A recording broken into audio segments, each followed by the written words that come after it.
Hi everyone, let's have a quick look at the automatic electric monophone model number 80, which was brought out as a competitor against the Western Electric 500 type. It does it does look a bit like the other 500 models. Slight differences.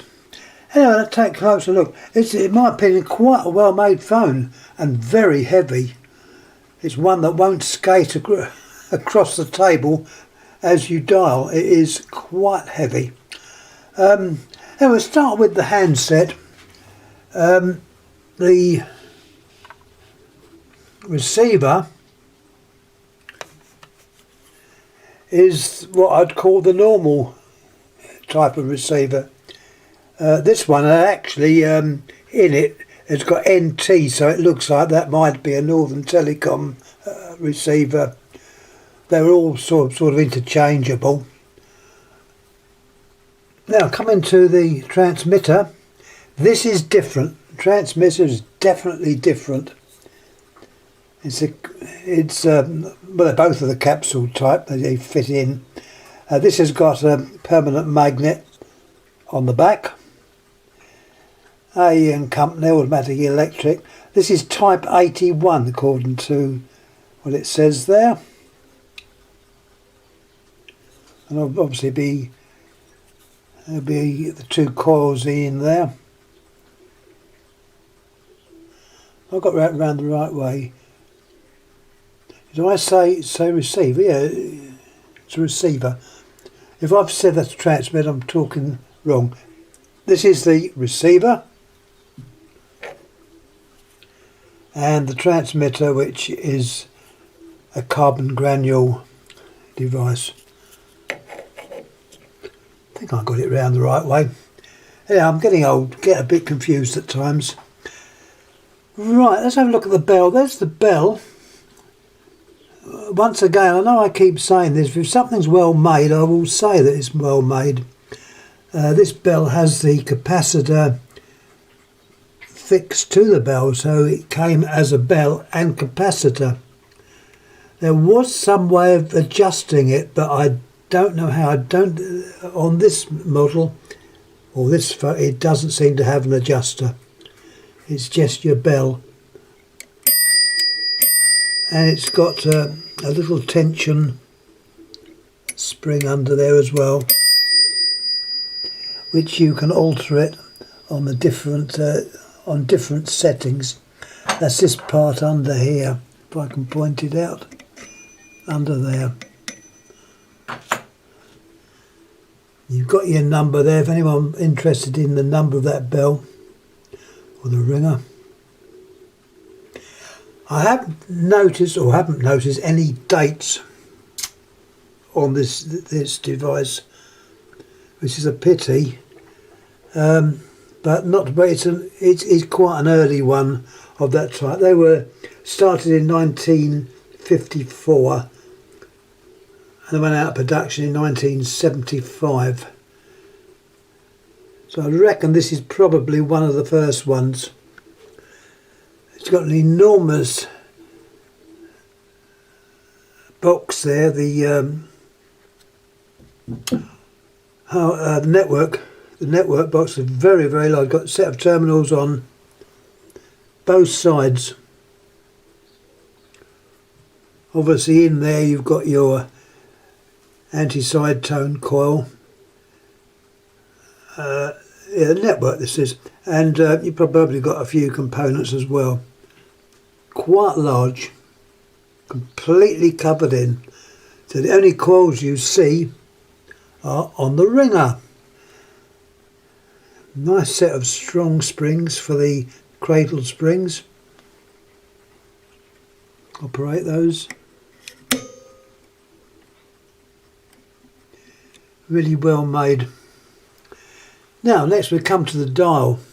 Now, this dial is interesting. It's made of easy take outable.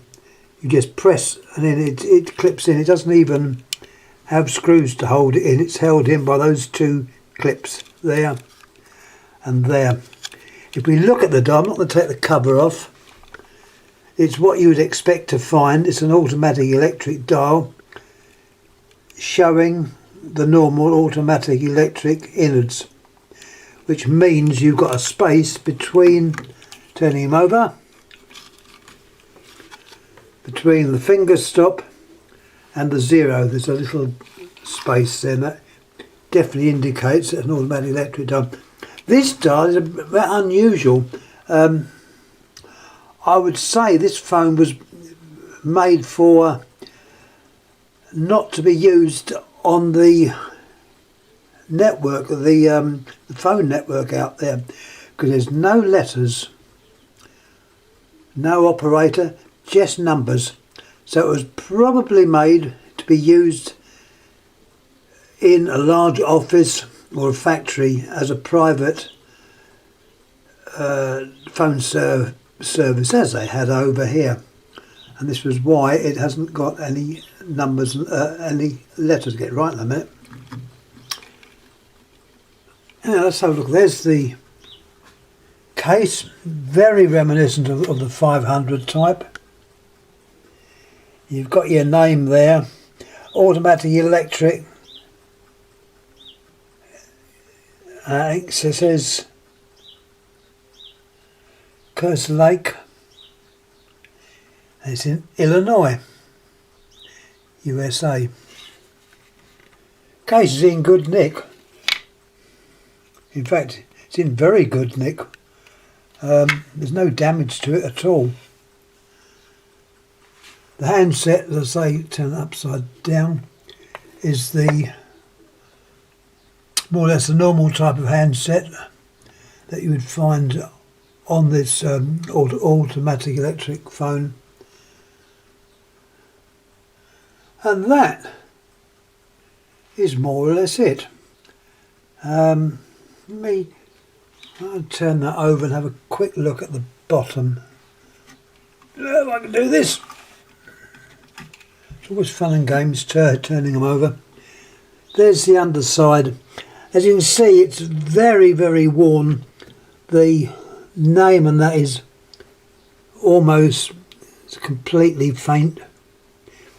You've got a louder, you've got a bell control there, but that part doesn't work. It doesn't do anything at all. And I think there was another adjuster in there. I think these are all to do with the bell, but in this case, the bell as seen. It even tells you where the mounting screws are, and the one up there as well. You can tell it's an early one because of the feet.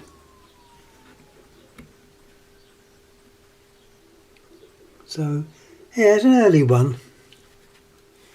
Anyhow, that's more or less it. Once again, thanks for watching. I will try and get some bulbs up, and I've been asked to put some more lamps up. It's just a case I've sorted a lot of stuff out and tidied it all up, so it's a case of going into the boxes and finding stuff. So bear with me. I will put some up and see how it goes. As I said the other day, I'm still worried about the future of the world. I'd like to see peace, but we'll have to wait and see. And by doing these, it takes my mind off of things, or off of that. Anyhow, I'm going to stop jabbering on and put this on. Once again, many, many thanks. Thank you.